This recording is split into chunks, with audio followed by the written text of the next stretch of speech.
They thought faith would save them. But the desert, the fire, and Saladin had other plans. The summer of 1187 was merciless. The sun above Galilee hung like a burning crown, and the land cracked under its gaze. From the walls of Tiberias, smoke curled into the air, the first signal of doom. To the west, in the Crusader camp, 12,000 men gathered beneath the banners of the cross. The air reeked of sweat, steel, and incense. Knights from France, England, and the holy city itself stood shoulder to shoulder, their armor glinting beneath the pale fire of dawn. At their head rode King Guy of Lusignan, golden-haired, uncertain, his crown still feeling foreign upon his brow. Beside him rode Raymond of Tripoli, grim and weary, the only man in the army who knew how near they stood to destruction. Across the Jordan, on the hills of Kawkab al-Hawa, the banners of Salah ad-Din Yusuf ibn Ayyub, Saladin, unfurled like waves of green and gold. His host stretched from horizon to horizon, 100,000 strong. Mamluks, Kurdish horsemen, Bedouin archers, the entire faith of Islam summoned beneath one crescent. That morning, Saladin stood upon the rise above his camp, the wind tugging at his white robes. His face was calm, his eyes dark and sharp as a falcon's. "They are proud," he said softly to his emirs. "They think God lives only beneath their cross. Tomorrow they will learn he rides the wind." In the Crusader camp, priests walked between the tents, blessing weapons with trembling hands. Men prayed for water more than victory. The wells of Sepphoris lay behind them. The road ahead led only through desert. Yet King Guy had chosen to march to relieve Tiberias, where Saladin's trap waited. Raymond rode to him in fury. "Sire, you march into the sun. He wants us to thirst." Guy's voice shook. "If we turn back, we abandon the holy city's honor." "Honor dies faster than men," Raymond spat. But it was too late. The horns blew. The banners lifted. 12,000 knights and footmen began their march east, their crosses blazing against the sky, their faith brighter than reason. From the hills, Saladin watched their dust rise into the air and smiled. "Let them come," he said. "The desert is loyal to me." And as the Crusaders vanished into the heat haze, the wind whispered across the plain, the breath of judgment. The Crusaders left Sepphoris at dawn, and by noon they were already dying. The sun burned white, merciless, turning armor into ovens and breath into pain. The air itself shimmered, as if the sky were mocking them with mirages of rivers that were never there. The columns stretched for miles, 12,000 men trudging through dust, each footstep slower than the last. The knights' banners hung limp, their silks scorched by heat. War horses stumbled, tongues lolling, eyes rolling with terror. By midday, the first skins of water were empty. The last wells lay far behind, their loss already a legend of foolishness. "Why did we leave the springs?" murmured a sergeant, his lips cracked and bleeding. King Guy of Lusignan rode beneath the banner of the true cross, his face red beneath his gilded helm. Sweat pooled beneath his collar. "We march for Tiberias," he shouted hoarsely. "God will bless his army." But God was silent. Around them, invisible and patient, Saladin's horsemen followed, never close enough to fight, but always near enough to torment. Their arrows whistled from the hills, striking at stragglers, wounding, mocking. When the Crusaders turned to pursue, the riders vanished into the dust. As the day dragged on, the wind changed. Smoke began to drift across the plain. The Muslims had set fire to the dry grass ahead. Great black plumes rose into the sky, carrying sparks that rained down like ash. "Their lord burns the earth itself," Raymond of Tripoli growled. Saladin's plan was unfolding perfectly. He had ordered every well between Sepphoris and Tiberias poisoned or sealed. His scouts herded the Christian army away from the water, into the valley of Hattin, where two volcanic hills, the horns of Hattin, rose like the teeth of a trap. By nightfall, men were collapsing in silence. The priests lifted the relic of the true cross high above the camp, its gold shining weakly against the darkness. The soldiers knelt, lips trembling, eyes hollow. "Tomorrow," whispered a knight, "we fight for the kingdom of heaven." Raymond of Tripoli stared into the distance, where fires glowed upon every ridge, Saladin's torches encircling them. "No," he said quietly. "Tomorrow we fight for water." In the stillness before dawn, the desert crackled, alive with the whispers of an unseen army. The Crusaders were surrounded, their fate sealed beneath the blazing breath of the east. The dawn of July 4th, 1187, rose red, not with beauty, but with blood waiting to be spilled. The wind carried smoke and the stench of burning grass. The Crusader camp lay beneath the twin peaks of Hattin, exhausted, parched, and broken before the battle had even begun. Drums echoed across the plain, deep, unhurried, endless. From every ridge, the banners of Islam unfurled like a storm of color. Green for the Prophet, black for vengeance, white for faith. The horizon itself seemed alive. Between the hills, King Guy gathered his nobles, the remnants of Christian pride, armor dull with dust, faces gray with thirst. The relic of the true cross stood at the center, borne by Bishop Heraclius, its jewels dulled by heat. The priests sang, but their voices trembled. Raymond of Tripoli gripped his reins. "Sire, we must break through to the lake. Water or death," he shouted, pointing toward the faint shimmer of Lake Tiberias beyond the ridges. Guy's lips cracked as he answered, "Then we charge for salvation." The horns of Saladin answered before he finished. From every slope, the Muslim cavalry descended. A torrent of motion, horsemen in lamellar armor, their bows gleaming like crescents of light. Arrows rained upon the Christian lines, a black cloud that sang in the wind. Men fell like wheat, shields splintered, horses reared, screaming. The heat turned the air into glass. The smoke from the burning grass blinded the Crusaders, filling their lungs with ash. Still, they fought on, desperate, staggering forward toward the mirage of the lake. The knights spurred their mounts, lowering lances, charging into the whirling tide of riders. For a moment, the desert shook with fury. Swords clashed. Latin curses met Arabic war cries. But every charge shattered against Saladin's walls of discipline. The Saracens split, encircled, struck again from every side, each movement a perfect design. At the center, the true cross wavered. Arrows struck its bearers. One by one, they fell, clutching the sacred wood. When it finally toppled, the cry that rose from the Crusader host was not of battle, it was of despair.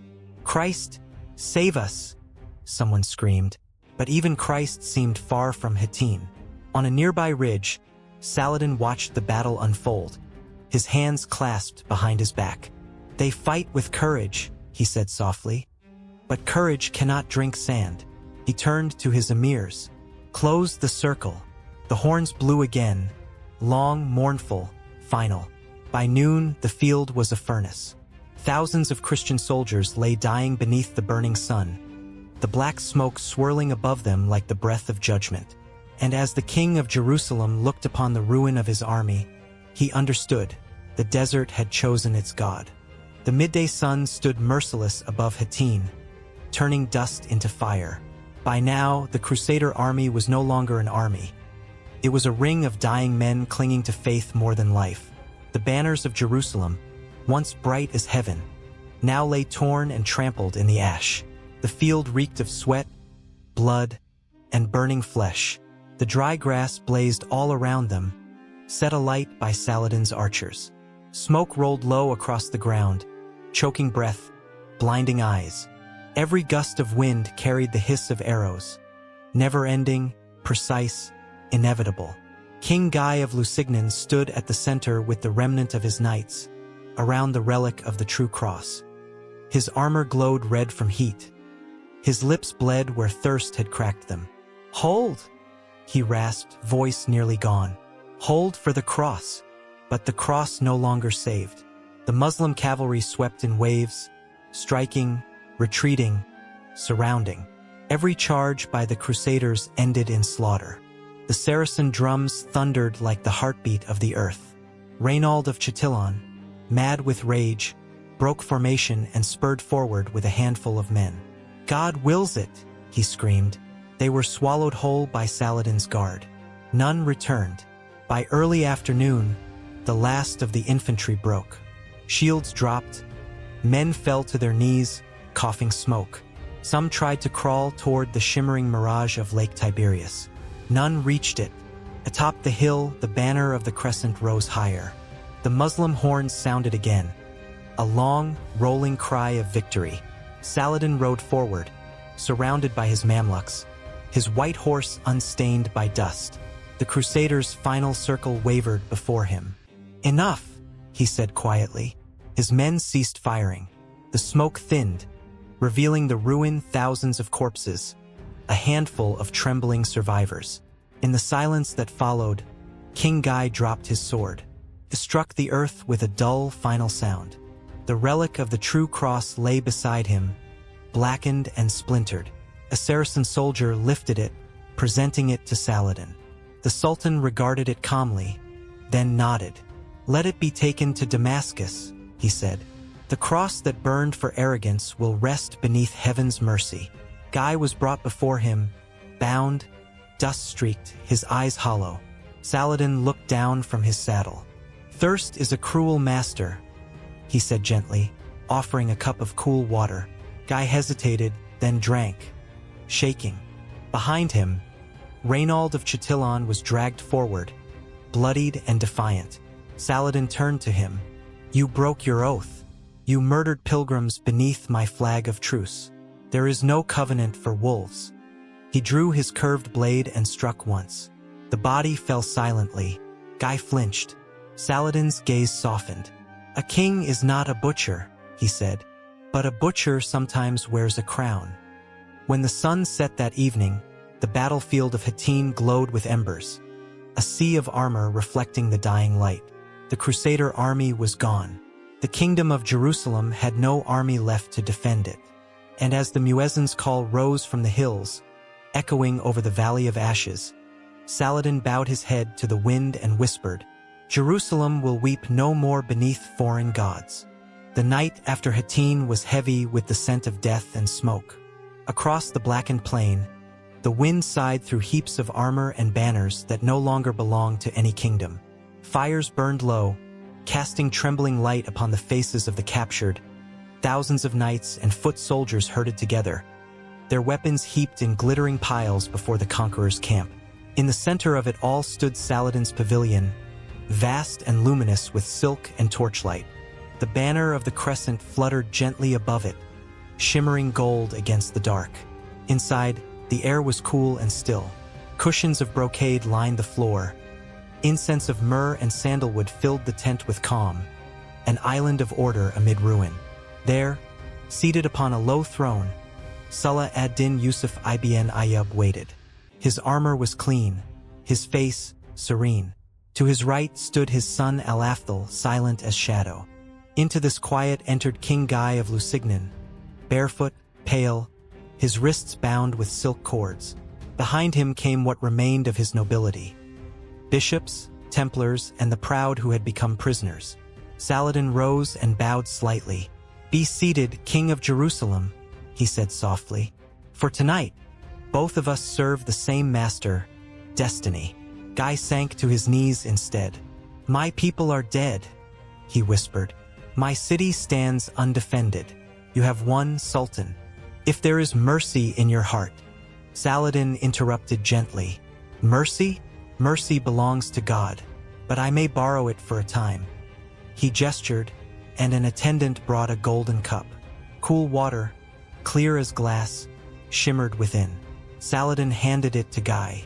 "Drink, for thirst makes equals of kings."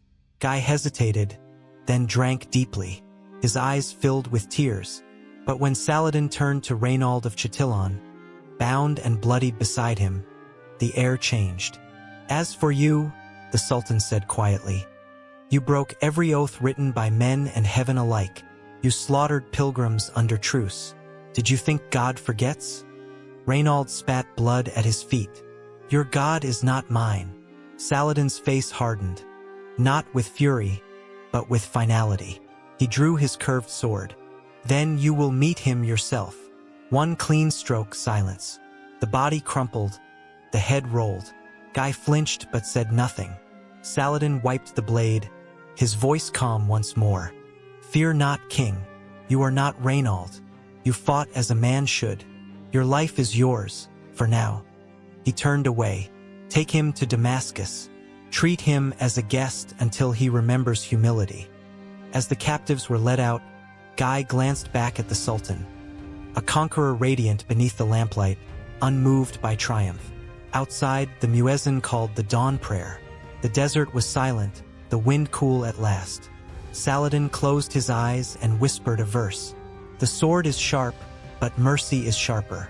Let the earth drink pride, and may God judge the rest.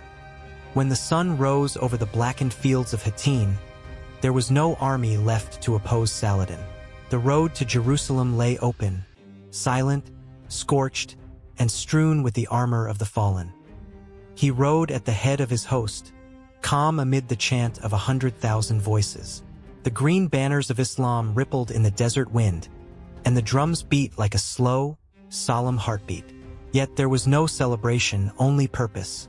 Behind him followed the might of the East, horsemen from Syria and Egypt, spearmen from Aleppo, archers from the tribes of Arabia.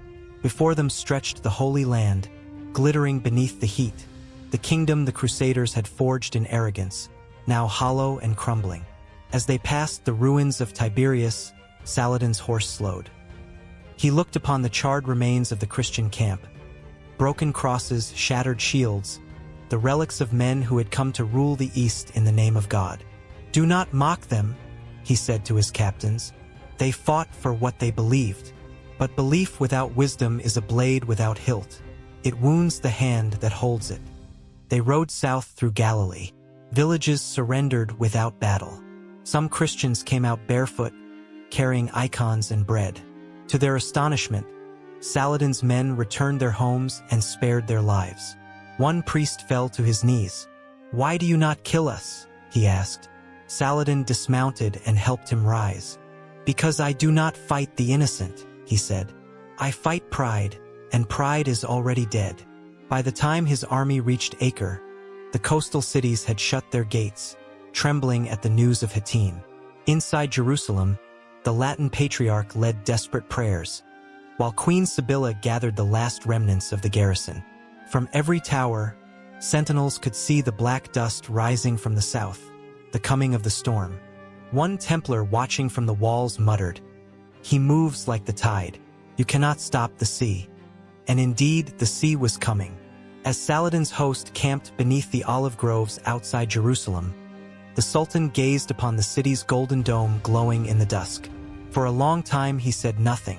Then, at last, he spoke. "I was born to see this light, not to destroy it, but to return it to heaven." Behind him, his army knelt in prayer. And in the city beyond the walls, bells rang through the night, not in triumph, but in fear.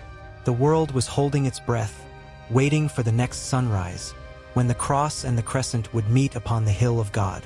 Jerusalem, the holy city, stood silent beneath a burning sky. Its walls rose pale and weary against the wind, scarred by a century of Crusader pride. From the battlements, frightened eyes watched the endless dust cloud of Saladin's army spreading across the plain like a shadow of divine reckoning. Inside the city, there was no joy, only hunger and prayer. The survivors of Hattin limped through the gates, broken and hollow. The relic of the true cross was gone.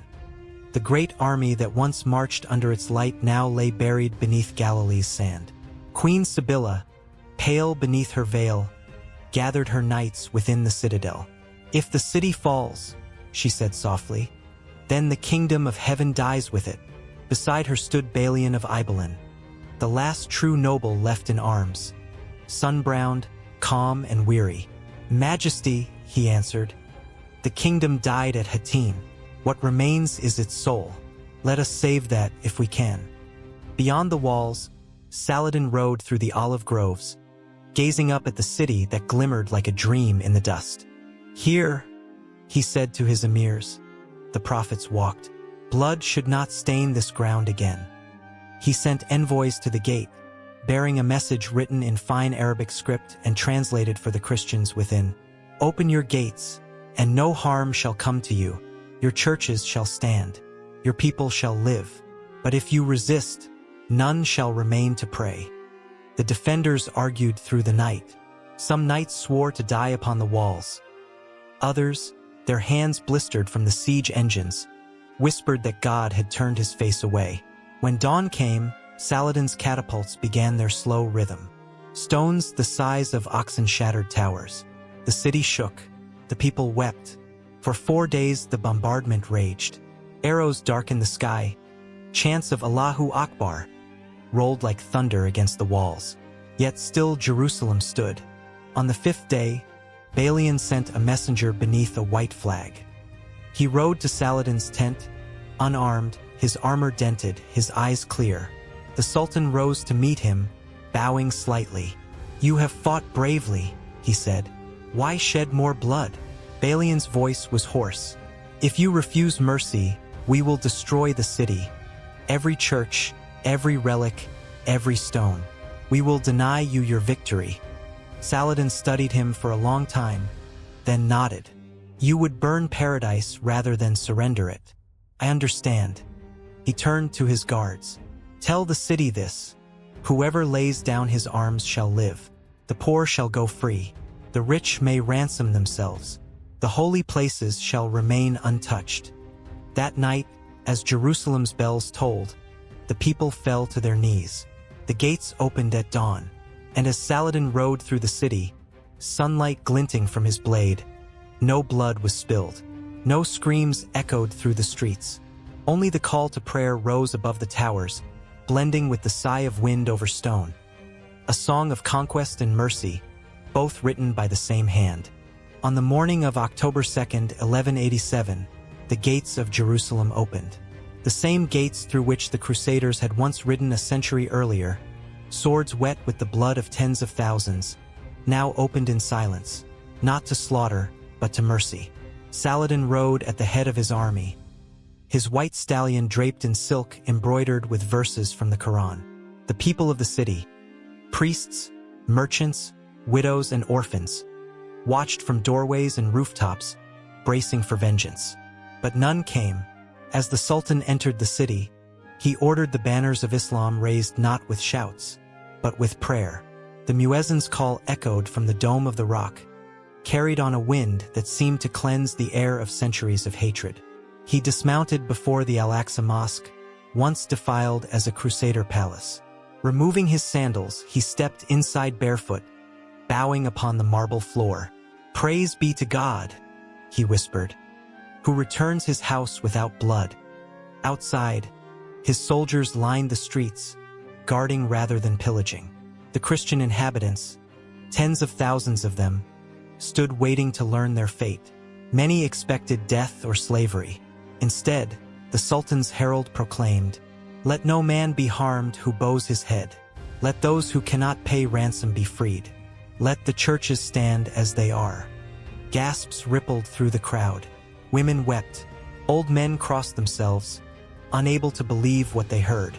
From the citadel, Queen Sibylla and the remnants of her court came forward. She knelt, offering the keys of the city. "I give you Jerusalem," she said. Saladin took the keys gently and placed them in her hands again. "No," he said, "you will give them to God, for this city belongs to him alone." That evening, as the sun set over the Mount of Olives, a strange peace settled over the holy city. Muslim and Christian alike stood upon the walls, watching the light fade to gold. In the streets, freed captives embraced. A group of knights, too poor to ransom themselves, were released by the Sultan's order. Even the sick were given food and water from his own stores. A Templar, bruised and broken, whispered as he watched, "We took the city in blood, he takes it in grace." Within the dome of the rock, Saladin prayed once more, his voice quiet. "Power is a flame, mercy, its light." And as darkness fell upon Jerusalem, the stars reflected in its domes, not as trophies of war, but as the eyes of heaven, finally at rest. Winter came early that year. The winds off the Mediterranean carried more than salt. They carried a whisper that spread from port to port, across the sea, through cathedrals and palaces alike. Jerusalem has fallen. The words struck Europe like a hammer blow. In the cathedrals of France, bishops dropped to their knees mid-sermon. Bells tolled not in mourning, but in disbelief.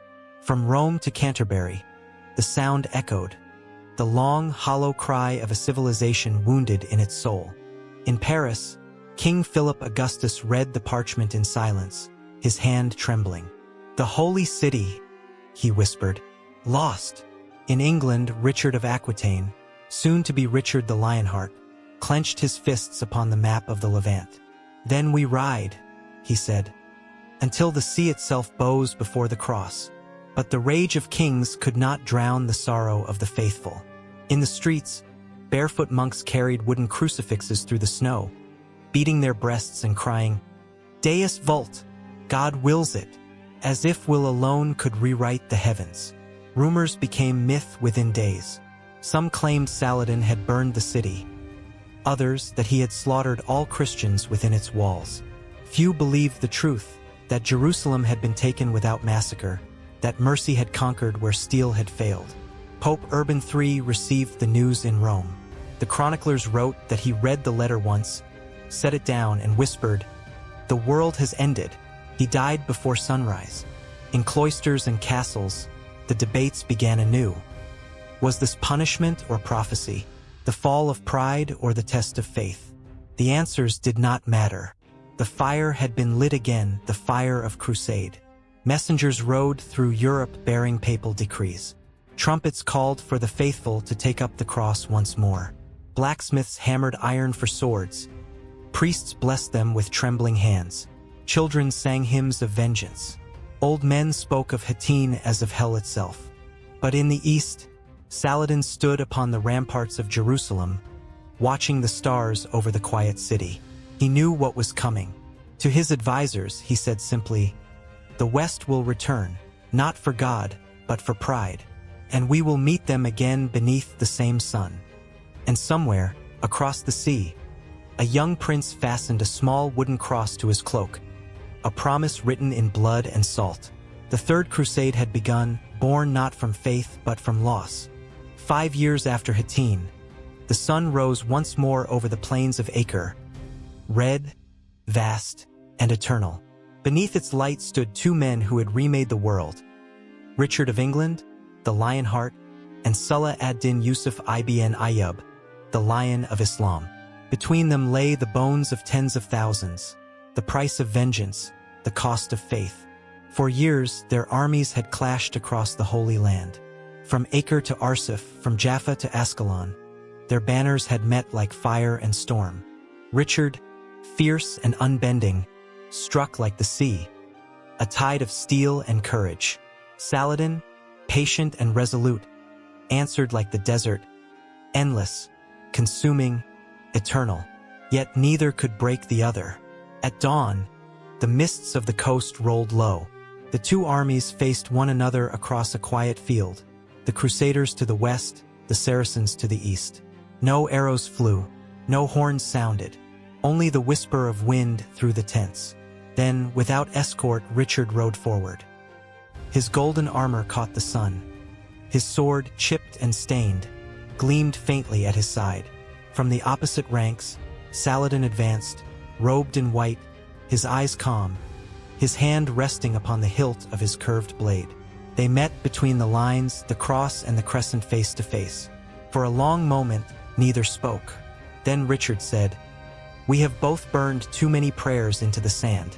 Saladin inclined his head. "Perhaps God hears only silence now." Richard smiled faintly. "My men call you the shadow of the desert. Yet I see a man who understands war too well to love it." "And I see a king," Saladin replied, "who fights not for greed, but for glory, a rarer sin."